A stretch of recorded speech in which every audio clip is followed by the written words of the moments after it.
Good evening, जय हिंद सभी को। आप सभी का आपके ई शिक्षा संवाद यूट्यूब चैनल और जूम क्लासेस में स्वागत है, जिसमें हम लोग सब्जेक्ट एजुकेशन को लेके यहाँ पर डिस्कस करते हैं।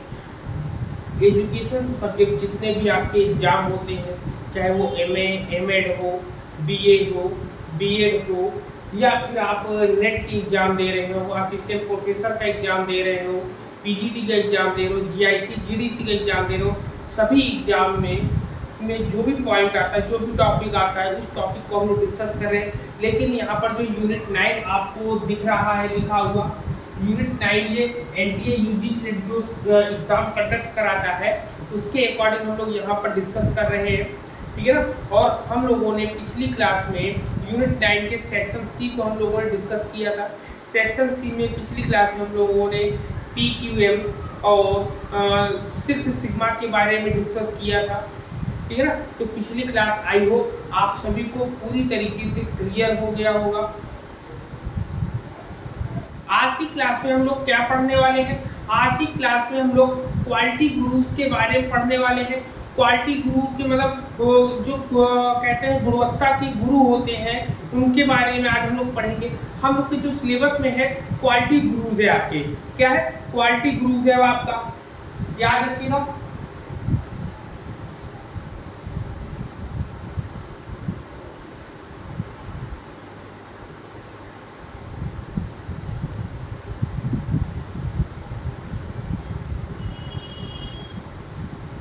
क्वालिटी गुरुज,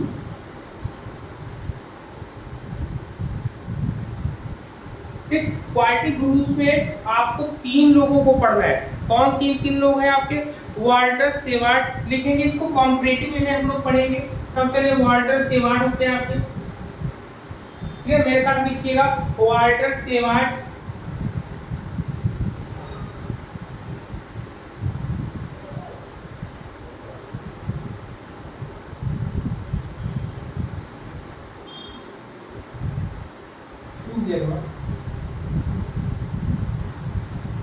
वाल्टर शेवार्ट, लिखिए वाल्टर शेवार्ट।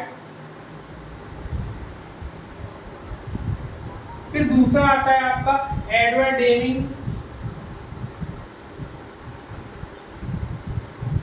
एडवर्ड डेविंग आता है आपका। फिर तीसरा जो आता है सीके प्रहलाद, क्या आता है?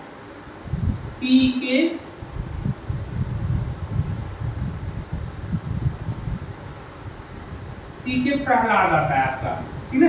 इन तीनों को हम लोग कॉम्परेटिव में पढ़ेंगे। सर ये ऊपर क्या लिखे हैं?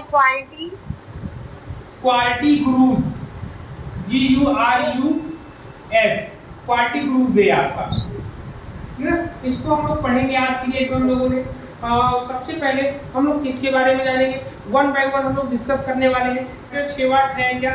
वाल्टर शेवार्ट जो है, ये इनको father of modern quality control के लिए, इनको क्या कहता है? मॉडर्न ऑफ, लिखेंगे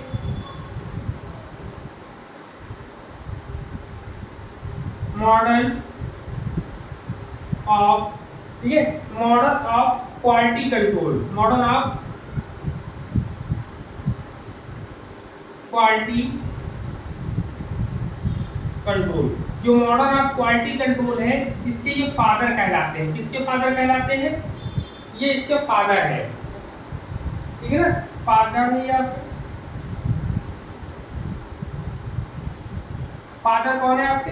वाल्टर शेवार्ट है ये आपके, ठीक है ना। ये वाल्टर शेवार्ट है, इनके फादर किसके? मॉडर्न ऑफ क्वालिटी कंट्रोल, मतलब आधुनिकता में जो क्वालिटी कंट्रोल चल रहा है, गुणवत्ता नियंत्रण चल रहा है, ये इसके क्या कहलाते हैं? फादर कहलाते हैं। एक चीज और याद रखना है, ग्रैंडफादर,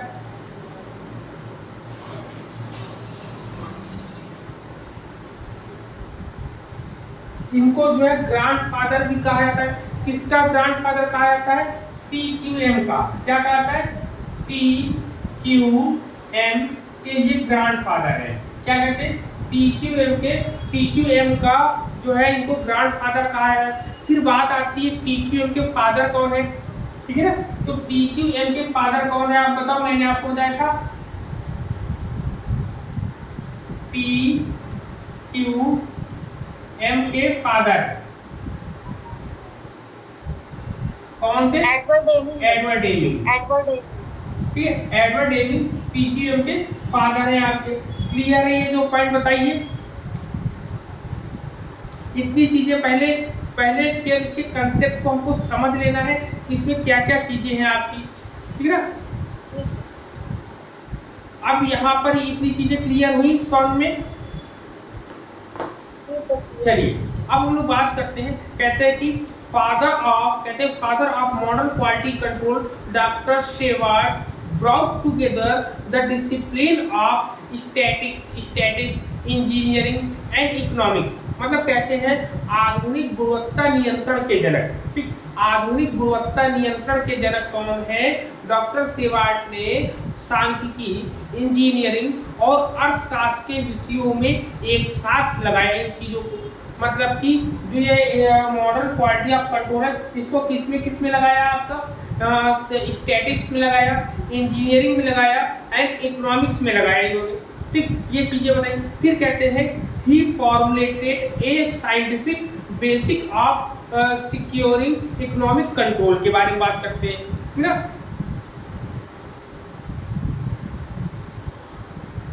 कहते हैं क्या इसमें? कहते हैं कि ये इन्होंने जो है आर्थिक नियंत्रण हासिल करने के लिए एक वैज्ञानिक आधार तैयार किया, ठीक है। इसको आर्थिक नियंत्रण के लिए, इकोनॉमिक कह सकते हैं, इकोनॉमिक कंट्रोल के लिए इन्होंने अपना ये मॉडल ऑफ क्वालिटी कंट्रोल का निर्माण क्यों किया था? तो क्वालिटी कंट्रोल का निर्माण इसलिए किया था कि ये इकोनॉमिक को कंट्रोल कर सके। इकोनॉमिक कंट्रोल मतलब कि आर्थिक नियंत्रण लगाने के लिए इन्होंने इस चीज का निर्माण किया था, ठीक है ना, इसके इकोनॉमिक कंट्रोल को करने के लिए।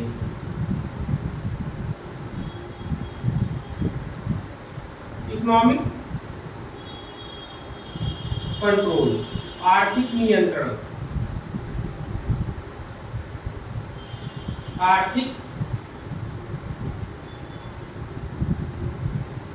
नियंत्रण के लिए इन्होंने क्या किया था? ठीक, इन्होंने इस चीज का निर्माण किया था। इन्होंने एडवर्ड डेविंग जो है उन शिक्षकों में, मतलब 1920 के दशक में इन्होंने पूरी की पूरी total quality management of Deming work, मतलब डेमिंग ने जो बनाया था उसके अकॉर्डिंग इन्होंने बहुत सी चीजें कही। इसीलिए इनको जो है मतलब कुल मिलाकर कह सकते हैं कि एडवर्ड डेविंग के शिक्षकों में से एक उन्होंने 1920 के दशक में डेल कंपनी में काम किया। और डेमिंग का टोटल क्वालिटी मैनेजमेंट शेवार्ड के विचारों की एक शाखा थी। क्यों कैसे शाखा थी? क्योंकि इन्होंने जो चीजें बताई थी मॉडल ऑफ क्वालिटी कंट्रोल, तो उसमें पूरी की पूरी क्वालिटी कंट्रोल को बताने के लिए उन्होंने किस तरीके से हम किसी भी प्रोडक्ट को मैनेज करें, उसमें कैसे क्वालिटी को डालें, किस तरीके से करें। तो ये जो है वाल्टर शेवार्ड से सीख के एडवर्ड डेमिंग ने किया था। तो इसलिए इनको जो है father of PQM, grand father of PQM कहा जाता है आपका। क्लियर है यहाँ पर इतने पॉइंट? तो यहाँ पे इतनी चीजें ये क्लियर हुई इनके बारे में। अब बात आती है आप एडवर्ड डेमिंग की बात करेंगे। तो एडवर्ड डेमिंग का जो अगर हम पूछा जाए कि एडवर्ड डेमिंग का कभी कभी डेट ऑफ बर्थ इनका तो नहीं पूछते हैं, लेकिन एडवर्ड डेमिंग बहुत ज्यादा फेमस है, इसलिए इनकी हो सकता है डेट ऑफ बर्थ पूछ दे। तो यहाँ पर 14 अक्टूबर है।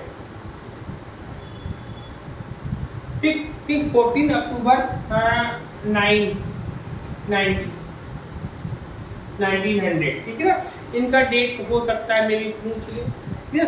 कह सकते हैं कि डेविंग ने जो है विश्वविद्यालयों में काफी प्रयोग किया। और ये जो है सबसे ज्यादा फेमस जो है अमेरिकी सांख्यिकी प्रोफेसर और लेखक के रूप में इन्होंने काम किया, ठीक है ना। इन्होंने बहुत ज़्यादा काम किया पीक्यूएम पर, टोटल क्वालिटी मैनेजमेंट पर ज़्यादा काम किया है। और उसको हर प्रोडक्ट में, हर प्रोजेक्ट में इसको यूज करने की विशेषता को बतलाया है। इसलिए एडवर्ड डेमिंग को हम लोग पीक्यूएम का फादर कहते हैं।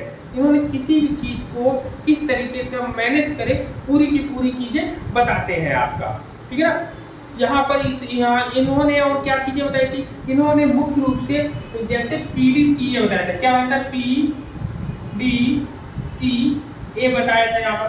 ठीक उसी तरीके से यहाँ पर इन्होंने बताया था पी बी एस ए बताया था। याद रखिएगा दोनों का कॉम्परेटिव वे में आपको नोट करना है। यहाँ पे पी का मतलब क्या होगा आप बताओ, दोनों में प्लान होगा। प्लान प्लान क्या क्या था, डू क्या था, चेक होगा, चेक का फिर एक्ट होगा। वहीं पर हम इसकी बात करेंगे, ये भी आपका क्या होगा, प्लान होगा, डू होगा, यहाँ पे एस का क्या होगा, स्टडी, स्टडी होगा आपका। ठीक स्टडी होगा और फिर यहाँ पर ये एक्ट आ जाता है। क्लियर, ये पॉइंट हम लोग को ध्यान रखना है, ये साइक्लिंग प्रोसेस में चलेगा आपका ना। ठीक यहाँ पर ये चीजें ध्यान देना है, इसमें ये चीजें बात करते हैं इतनी चीजें। ठीक इसमें और क्या चीजें बात करी, इसमें इन्होंने स्टैटिकल प्रोसेस कंट्रोल किया है। याद रखिएगा यहाँ पे 3 चीजें आपकी आएंगी। नंबर 1 पर आएगा, नंबर 1 पे जो इसमें आता है SPC, इसका क्या होता है, स्टैटिस्टिकल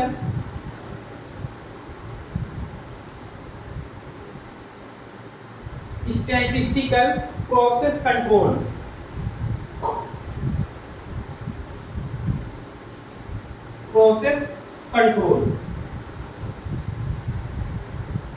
ठीक एक तो ये आता है, दूसरा आता है SQC आता है आपका। क्या आता है, एक नंबर 2 पर SQ और C आता है। SQC का फुल फॉर्म क्या हो जाएगा, SQC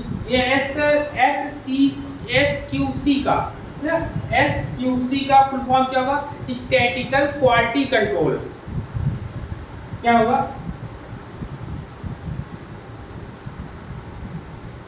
स्टैटिस्टिकल क्वालिटी कंट्रोल। ठीक है ना, ये आपका होगा यहाँ पर।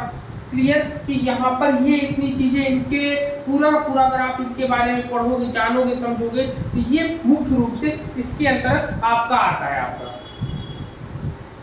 क्लियर है यहाँ पर इतने पॉइंट। यहाँ पर फिर इसके बाद हम देखेंगे क्वालिटी कंट्रोल। तो क्वालिटी कंट्रोल में ये पूरा का पूरा फोकस किस पर करते हैं, कस्टमर फोकस होता है। क्लियर, कस्टमर फोकस पर।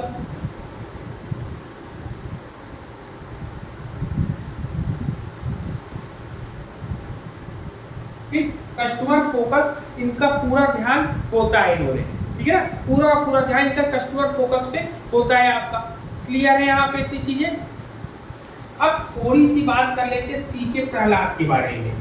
अभी और भी बताएंगे इसके बारे में, ये 1 बाय 1 चलते हैं। इनका जन्म, सी के प्रहलाद का जन्म जो है 1941 में। इनका जन्म जो है, सी के प्रहलाद का जन्म जो है 1941 में होता है। ये दुनिया में क्यों फेमस है, ये दुनिया में भौतिक विज्ञान की दुनिया में सबसे ज्यादा फेमस है। क्यों, क्योंकि इन्होंने भौतिक विज्ञान की दुनिया को या भौतिक चीजों को प्रबंध क्षेत्र में प्रवेश किया है। मतलब कहते हैं कि सी K Prahlad entered management sphere from the world of physics, one of the most precious science.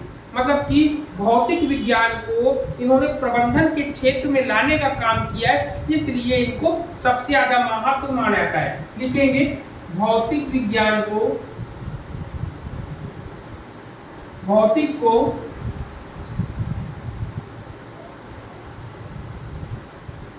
प्रबंधन क्षेत्र में लाने के लिए जाना जाता है, जाना जाता है। ठीक है, ठीक है ना, ठीक है। अब देखिए इसमें अब जो बताएंगे वही मेन इंपॉर्टेंट इसमें होगा। ये कहते हैं सी के प्रहलाद जो है, सी के प्रहलाद को रणनीति पर एक बहुत प्रभावशाली विचारक माना जाता है। मतलब कहते हैं C K Prahalad is regarded as a very influential thinker on strategy. मतलब कि रणनीति बनाने वाले सबसे प्रमुख रणनीति कारक है ये। सबसे प्रमुख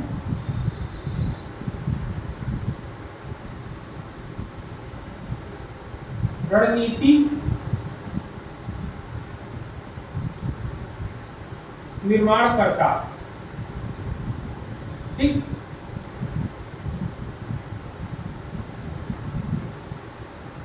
स्ट्रेटजी मेकर,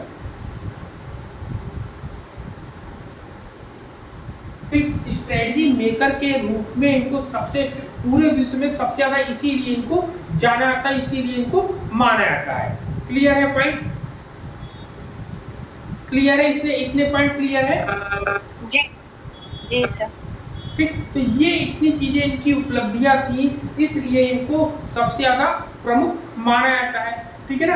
अब हम बात करेंगे इसमें और भी चीजें, जब हम इन तीनों की बात कर लिए तो इसमें और क्या इंपॉर्टेंट चीज है कि इसमें हम जो बात करेंगे तो इसमें मुख्य कार्य, इनके मुख्य कार्य हम लोगों ने बता दिए, ये इनके मुख्य कार्य है।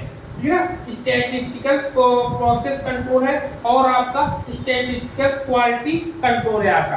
ये इनके मुख्य कार्य थे। क्या कि कोई भी प्रोडक्ट बनाया जाए तो कोई भी प्रोडक्ट को बनाने में उसकी क्वालिटी कंट्रोल तो होता ही है, साथ में इकोनॉमिक कंट्रोल भी करना चाहिए।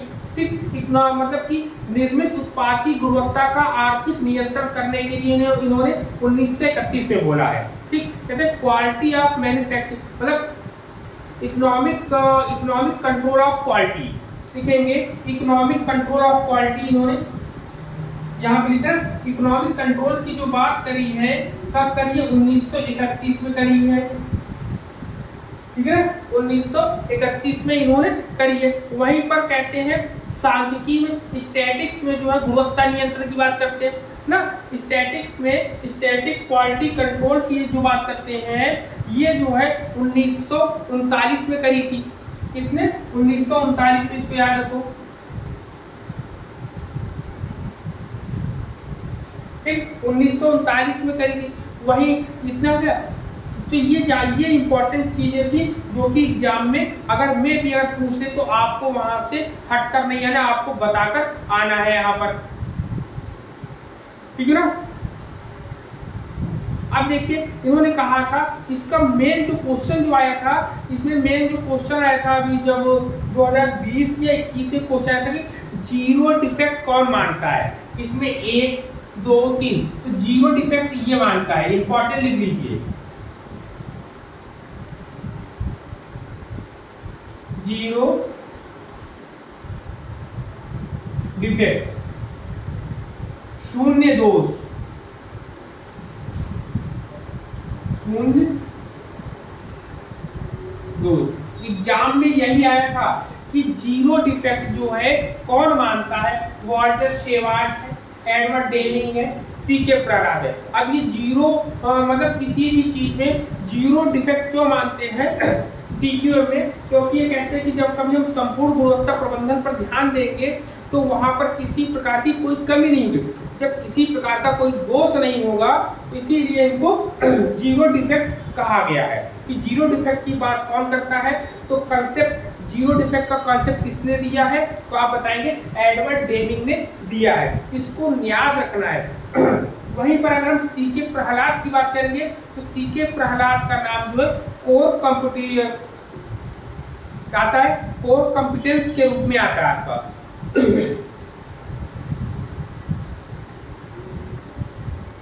ठीक है, इसको क्या बोलते हैं? इन्होंने कोर कॉम्पिटेंसीज की बात करी, कोर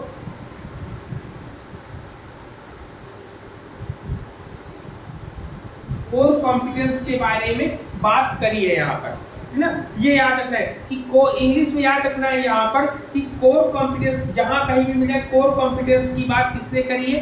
कोर कॉम्पिटेंस की बात सीके प्रहलाद ने करी। जीरो डिफेक्ट की बात किसने करी? एडवर्ड डेमिंग ने बात करी। और आपका और वॉल्टर शेवार्ट ने आपका यहाँ पर SPC, SQC और इकोनॉमिक कंट्रोल की बात ये लोग करते हैं आपके। क्लियर है पॉइंट यहाँ तक? जी सर। क्लियर है यहाँ पर इतना? जी सर। जी सर क्लियर। अब जो इसमें मेन होता है, मेन इसमें क्या क्या होता है, जैसे आपने स्टैटिकल प्रोसेस कंट्रोल पढ़ा है ना, कहा गया स्टैटिकल प्रोसेस कंट्रोल ऊपर है, तो स्टैटिकल प्रोसेस कंट्रोल में इन्होंने क्या कहा था, किसी भी अब इसमें एक बार मैं समझ लो, इसमें ज्यादा समझना नहीं, बस ये ध्यान देना है कि क्या सर क्या बातें इन्होंने सर बोली। Core sir sir core competition में से होता क्या? कॉम्पिटेंसीज, कॉम्पिटेंट, जी हाँ बताते हैं। कोर कॉम्पिटेंस का मतलब होता है मुख्य क्षमता, इसको हिंदी में बोलते हैं मुख्य क्षमता, इसको बताते हैं, ठीक है ना, मुख्य क्षमता। अब इसमें देखिए क्या होता है, अब इसमें मुख्य क्षमता के बारे में आपने पूछा, कहते हैं कि इसमें जो मुख्य क्षमता होती एक फर्म की ताकत होती है, कहते हैं core competence is that strength of a firm which competitors can not easily match और imitate for example core companies can not be copied easily by other. मतलब कहते हैं मुख्य क्षमता जो आपकी होती है वह एक किसी फर्म की या किसी समूह की या किसी संस्था की एक ताकत होती है, जिसका प्रतिस्पर्धा मतलब जो प्रतियोगी होता है वह आसानी से आपकी नकल नहीं कर सकता है। एक मुख्य क्षमता जो है एक दूसरे की नकल करना आसान नहीं होता, क्योंकि जो भी क्षमताएं आपके अंदर होंगी वो क्षमता कोई आपकी कॉपी नहीं कर सकता है ना, हूबहू आप जैसा नहीं कर सकते, उसमें कहीं ना कहीं कमी आ जाएगी, इसलिए कोर कॉम्पिटेंसीज पर ये ज्यादा ध्यान देते हैं आपके। ठीक, वही वाल्टर शेवार्ट की हम बात करते हैं। वाल्टर शेवार्ट ने क्या किया था, गुणवत्ता नियंत्रण के लिए इन्होंने सभी चीजों को नियंत्रित करने की बात करी थी, मतलब यहाँ पर ये कंट्रोल की बात कर रहे हैं। ठीक, यहाँ पर ये कंट्रोल की बात करते हैं, यानी कंट्रोल की बात कहीं पर भी आ जाएगी, कंट्रोल के लिए वाल्टर शेवार्ट बात करेंगे। TQM टोटल क्वालिटी मैनेजमेंट, किसी चीज का मैनेजमेंट करना होगा टोटल क्वालिटी मैनेजमेंट, तो ये डेमिंग होता है। डेमिंग ने मुख्य रूप से 4 बेसिस आपके थिंक दिए, मतलब 4 बेसिक कंसंट्रेट 4 पॉइंट दिए हैं, 4 आधारशिला दिया है, इसको भी हमको नोट करना है ना, इसको नोट करते हैं, इसको साफ कर दे, TQM बनाओ, इसके 4 आधारित जो चीजें पॉइंट है मुख्य उनको हम नोट करते हैं, लिखेंगे, हेडिंग डालेंगे, डेमिंग के मूल 4 आधारशिला। ठीक, लिखेंगे डेमिंग के 4 प्रमुख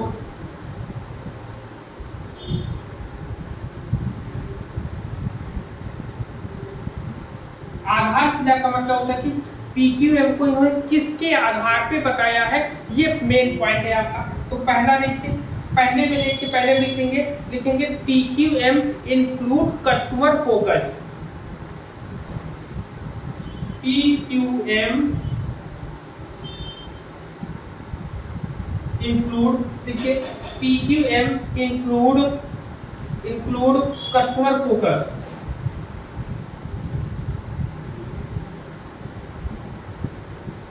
ठीक, कस्टमर फोकस,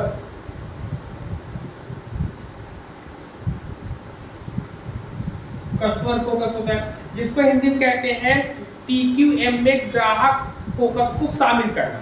फिर दूसरा आता है कंटिन्यूअस इंप्रूवमेंट, आता है आपका दूसरे नंबर पे।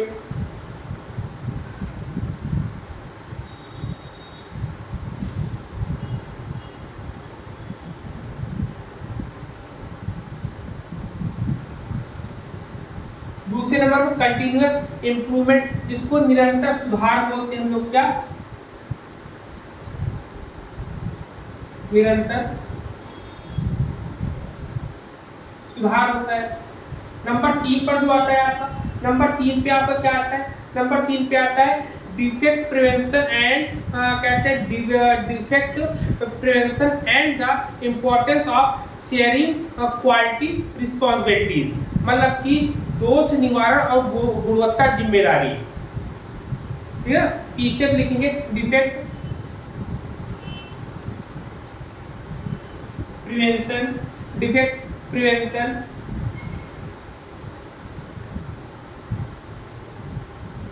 ठीक। पहला क्या है, डिफेक्ट प्रिवेंशन एंड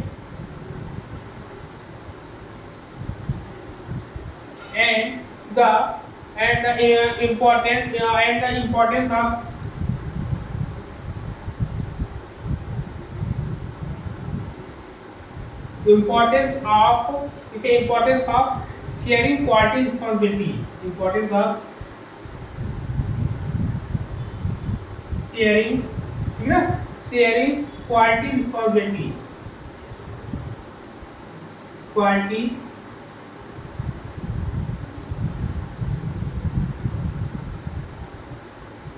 रिस्पॉन्सिबिलिटी। इसको हिंदी में लिखो,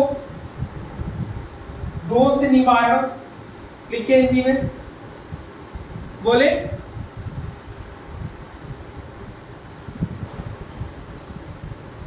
पहले लिखो नंबर 4, नंबर 3 पे लिखो, हिंदी लिखो इसकी। नंबर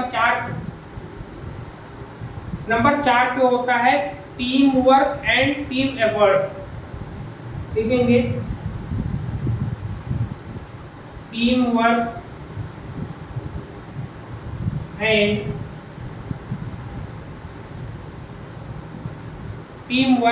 एंड टीम एफर्ट, ठीक है ना। आपका सेक्शन सी पूरा का पूरा कंप्लीट होता है। अब आपका चेंज मैनेजमेंट आएगा, जिसमें हम लोग meaning, need for plant change, 3 step model of change, जिसमें अनफ्रीजिंग, मूविंग, रीफ्रीजिंग हम लोग पढ़ेंगे।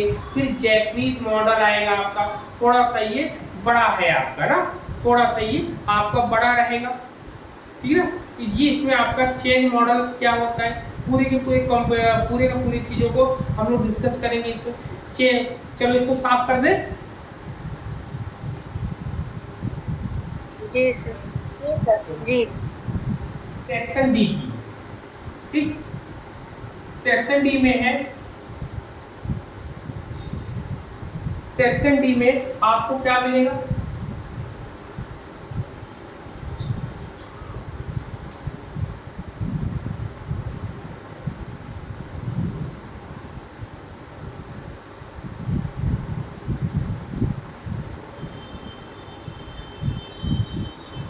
ठीक, चेंज मैनेजमेंट मतलब परिवर्तन प्रबंधन,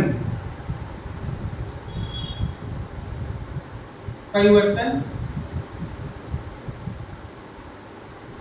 प्रबंधन आता है, ठीक। परिवर्तन प्रबंधन क्या होता है, तो कहते हैं कि change management is the process, tool and technique. क्या है आपका प्रोसेस है आपका, फिर आपका टूल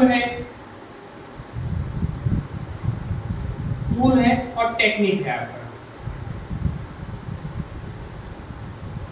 ठीक, मतलब प्रक्रिया। मेरी आवाज आ रही? जी सर, आ रही है।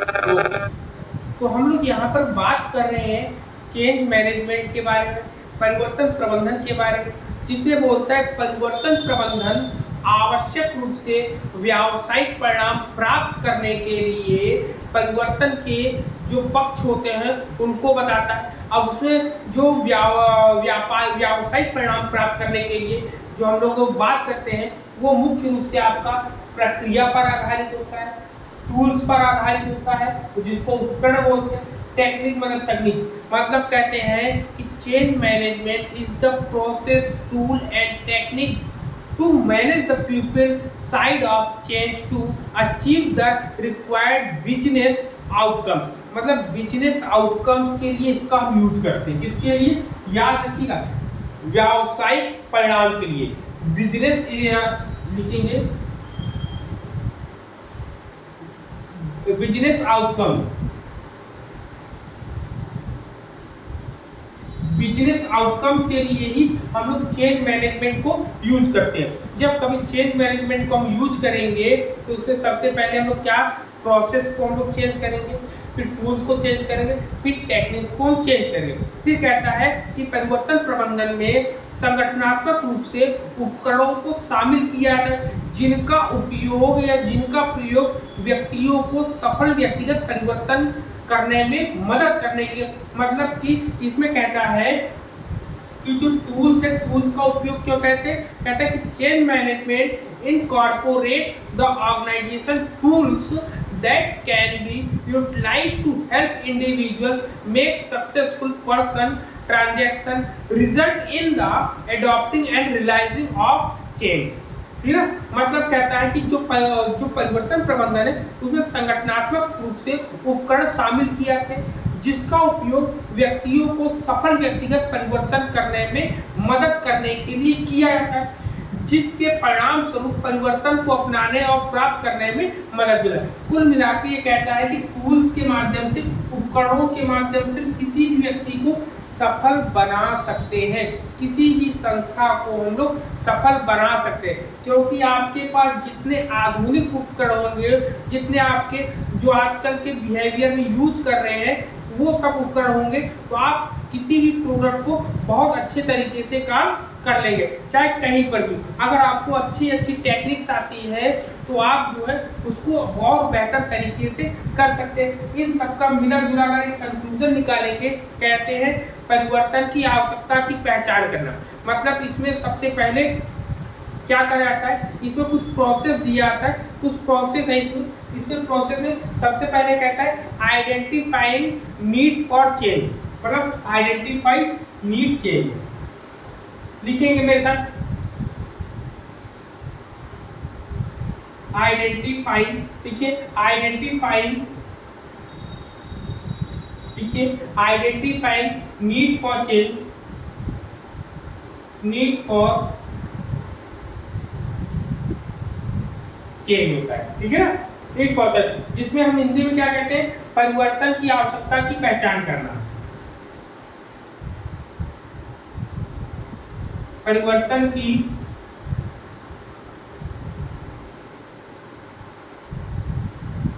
आवश्यकता की पहचान करो। नंबर 2 पर, नंबर 2 पे कहेंगे एलिमेंट टू बी चेंज, तत्वों को परिवर्तित करना, लिखेंगे एलिमेंट, लिखेंगे एलिमेंट्स टू बी चेंज, ठीक है, क्या बोलेंगे, तत्वों में परिवर्तन करना, लिखेंगे तत्वों में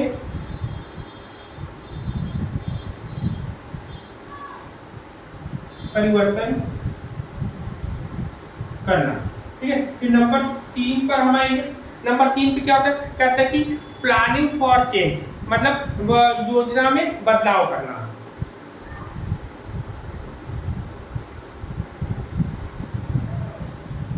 प्लानिंग फॉर चेंज, मतलब कि क्या है, योजना, ठीक है, यह कहेंगे बदलाव की योजना बनाना, लिखेंगे बदलाव की योजना बनाना, ठीक है। नंबर 4 पे हम लोग जाएंगे। नंबर 4 पे होगा असेसिंग चेंज फोर्सेस, लिखेंगे असेसिंग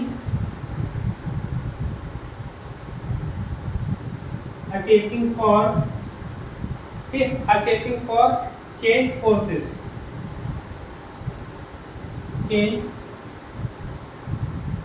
फोर्सेस, इसको हिंदी में क्या बोलेंगे, परिवर्तन बलों का आकलन करें ना,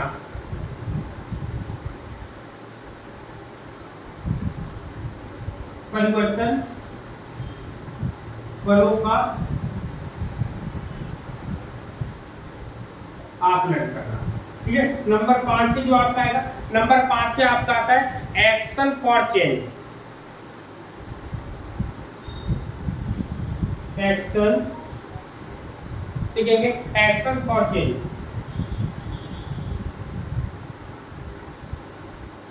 ठीक, एक्शन फॉर चेंज को हम क्या बोलेंगे? बदलाव के लिए कार्य।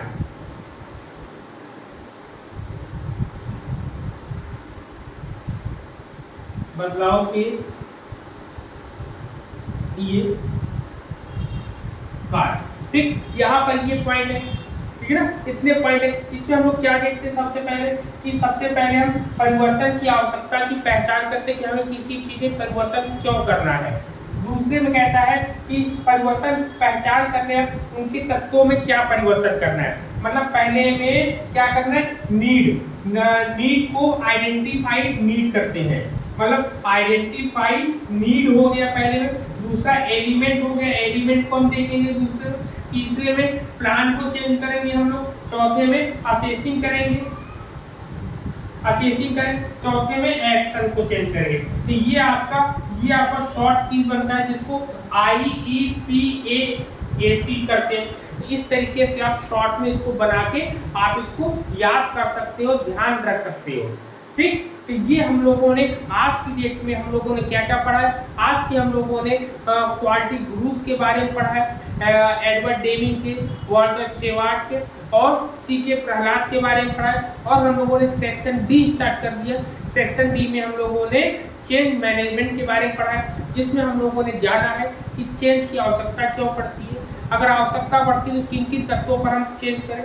किन किन तत्वों पर चेंज करने के बाद हम लोग देखते हैं कि प्लानिंग में क्या चेंज करना है, फिर हम लोग देखते हैं कि आकलन करने में क्या चेंज करना है, फिर अपने कार्यों में चेंज करते हैं। तो ऐसे मिलाकर पूरा का पूरा आपको हम लोगों ने आज यहाँ पर डिस्कस किया है। क्लियर है इतने पॉइंट? बताइए सभी लोग।